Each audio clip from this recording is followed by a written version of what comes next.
let's go like all the way back. Let's just like start at the very fundamental foundation of just like monetary policy. Ryan, what's monetary policy? Monetary policy is how a entity kind of controls their money, right? And I would say that any money that has supply that is somehow impacted or arranged by human beings has a monetary policy associated with it. Actually, so not gold. Does gold have a monetary policy? I would say it does. It's just like actually completely immutable from a nature perspective, right? Yeah. Unless we can find some way to do alchemy, which is eluded us through all of human civilization. But just gold is birthed in the aftermath of a supernova explosion, right? It's on the periodic table of elements. There's only a certain amount of gold in the universe.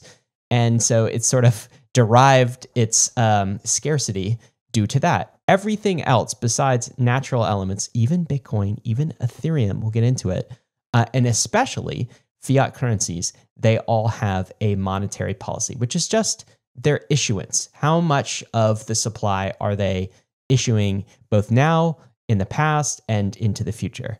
What would you add to that?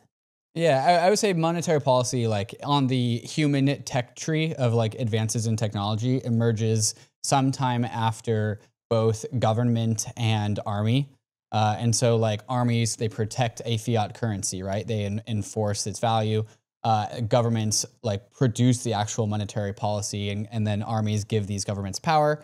And so like, it's a human controlled phenomenon.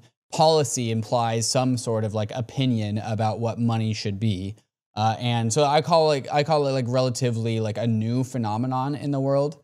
And then monetary policy really came into like its like climax post the gold, leaving the gold standard, right? So like we had monetary policy while we were on the gold standard as the dollar, but it was really a matter of like how much fractional reserve are we okay with.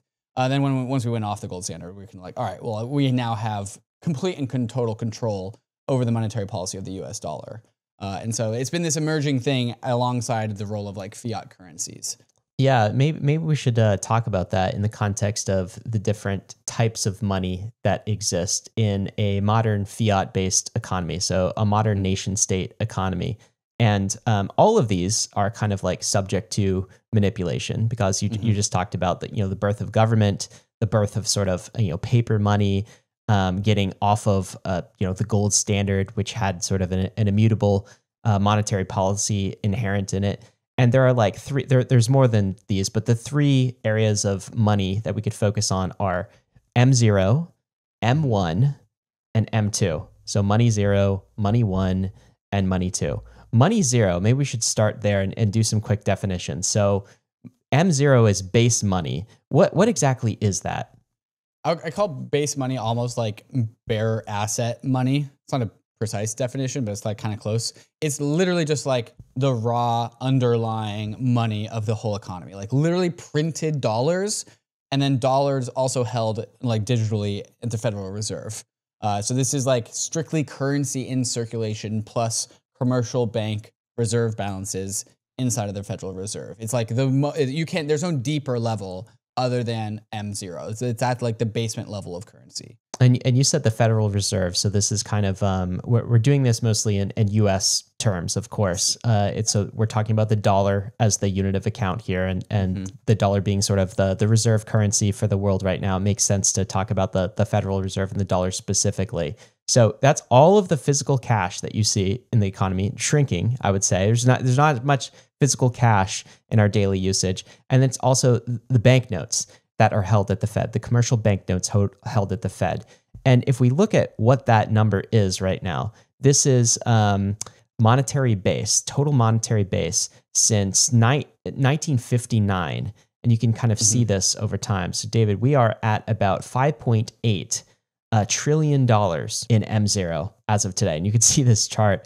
It's like pretty steady up curve through the 70s, 80s, 90s, 2000s, and then whoa, what's this? 2008. What happened here? And we shoot back up, And like the last 14 years or so have been the spike upwards in terms of M0 liquidity as more cash is injected into the M0 economy.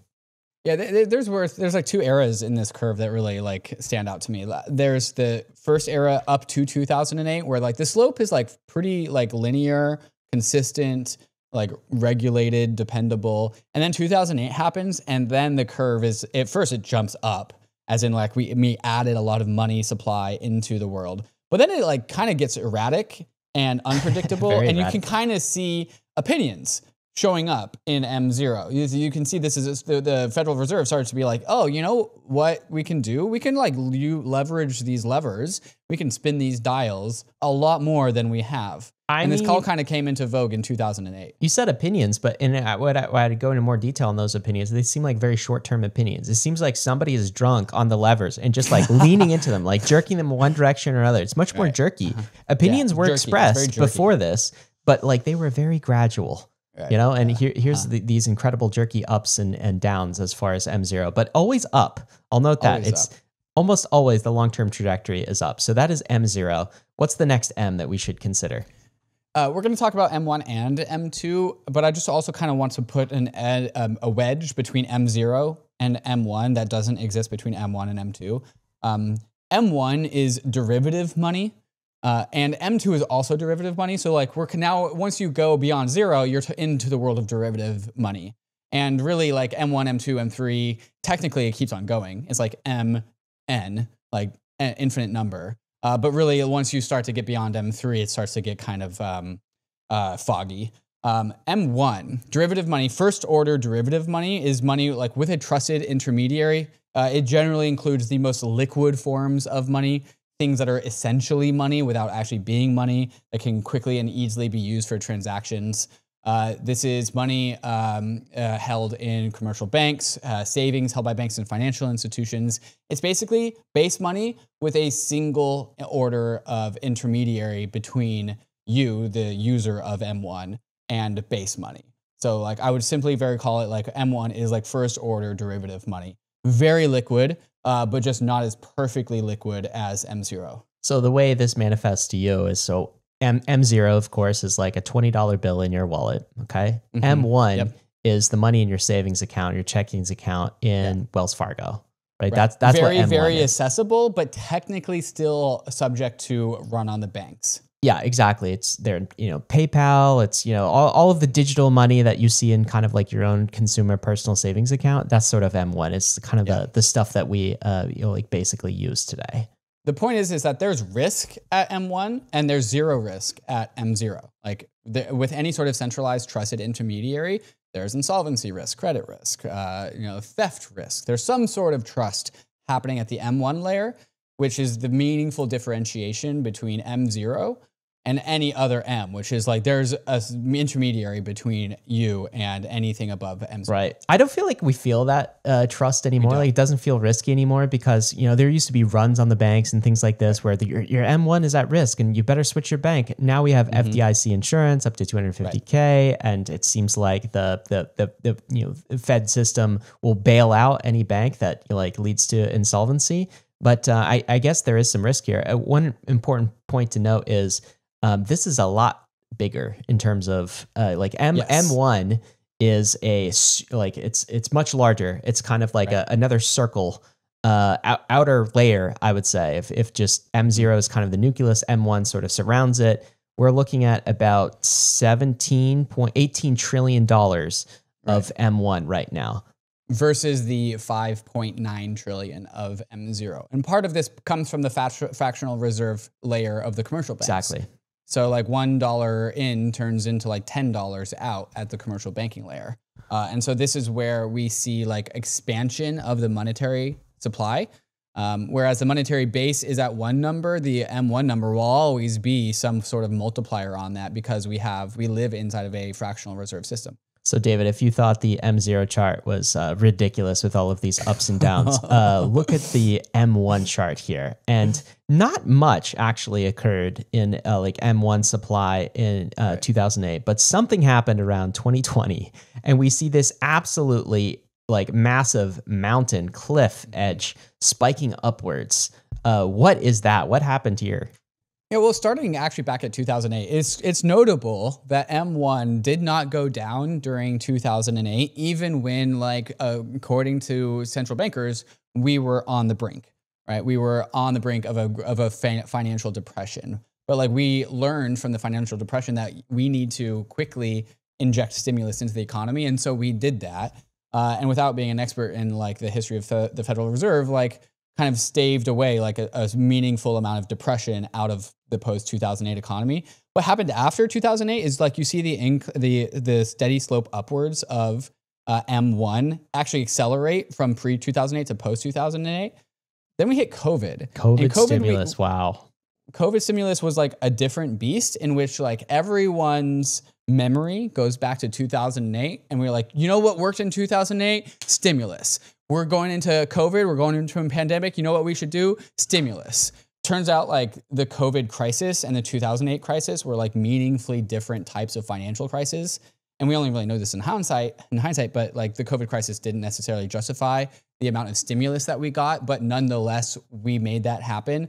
And so like, it's hard to express how vertical the COVID M1 growth line is, but it goes from $4 trillion up to like, what is that? 12, $16 trillion inside of 1 year, like inside of maybe a quarter or two. And so we just quadrupled the M1 supply of money inside of the economy in 2020 because of COVID. And then like what happens? We experience inflation for the first time in like 30 years, like go figure. And then it also continues to rise up until the point where you actually see it come down a little bit when we all remember the Federal Reserve hiking interest rates for the fastest time since like 40 years or something. Yeah, tightening, right? Basically. We were doing the opposite of tightening. We were doing massive expansion very quickly in M1, and now we move back to tightening. So we've got our M0, we've got our M1. Just wrap a bow on this. How about M2? What does that include? Yeah, that's just even more derivatives on money. That's even less liquid than M1. This is commercial bank and credit loans. So this is money in money markets. This is money available to banks and financial institutions for lending. So it's money that's been put into a bank, turned into M1, and then it's lent out again to money market funds or other creditors or lenders, creating M2. Still very liquid, but like you have like a couple orders of derivation, which separates it from M0. Okay, and so the total amount in M2 is 20 trillion. So larger than M1, certainly significantly larger than M0. So this is how the money that we experience in the typical fiat system, this is essentially how supply, issuance, monetary policy is kind of like managed. So what's the problem with this, David? Or what can be the problem with this? What is the criticism of central banking policy from, let's say, Austrians and those who think that all of this expansion could lead to some disastrous effects? Yeah, so there's a number of different ways to approach this conversation. First, I would say just like the central bank influences control over like a mass number of people's lives through the levers and dials that they have control over at the Federal Reserve. Like we have all been told that a 2% inflation rate is good and that we should accept that, and that the dilution of our money by 2% every single year is like good for society. That's something that we are just told. There's also, since the central bank also kind of influences its control over the commercial banking layer, which is the layer that all like the average Joe has the relationship with. And so it's really just a huge intermediary between you, the individual, the market participant, and the money that you use. And so like when you use the dollar, which is a liability from the Federal Reserve is your counterparty. It is your counterparty on the other side of the transaction of you choosing to store your savings inside of a currency that is managed by the Federal Reserve. So like you as an individual, as a market participant, are giving up some of your sovereignty. Some of your power and influence goes into the manager of your fiat currency. And as we kind of saw with the M1 or the M0, the very erratic nature post 2008, like these are people controlling the lives of like the entire globe, because every transaction, one half of every transaction is fiat currency. And so 1/2 of every transaction has this like one central intermediary, which is the Federal Reserve, and also commercial banks. And when we talk about like living a bankless life or living being a self-sovereign individual, having a central bank is a obstacle to that because their choices impact us, and they are humans and they are folly, and they make choices that impact the entire globe. So this gives a tremendous amount of power to sort of the central bankers around the world to effectively make decisions. Like this is kind of like an issuance tax. Now we're only looking at one side of the equation. So this is not showing us the demand side for these dollars, right? This is just the underlying issuance. And since you mentioned it, you mentioned 2% inflation. I think it's important to draw the distinction between what we've been talking about, which is issuance, and inflation. So inflation in itself is just the purchasing power that your unit of currency has, your unit of money has for some basket of goods. Let's say it's like food, shelter, like energy costs. That is a basket of goods that is sort of defined. And inflation is different than issuance. Okay, so like issuance can spike up, but you might not necessarily feel that in terms of inflation, at least not right away, not immediately, because your purchasing power may not change, right? And so the Fed mandate, it's important to know when the central bankers around the world are kind of like managing the dials and the knobs for this, their mandate, they don't really care about issuance. They're not managing to an issuance curve. They're managing to things like unemployment rate in the economy, healthy GDP. They're trying to, at least they say, they're trying to get inflation to a 2% annual range per year. They're not managing to issuance dials. Like at some level, they don't really care about issuance unless it starts to impact the things that they're really managing, which is like inflation, the overall GDP of the economy, and only then do they actually care. The problem with this, though, David, is that the issuance expansion of supply does tend to manifest in inflation over time. So this is a chart of actual inflation from the early 1900s, so 1913.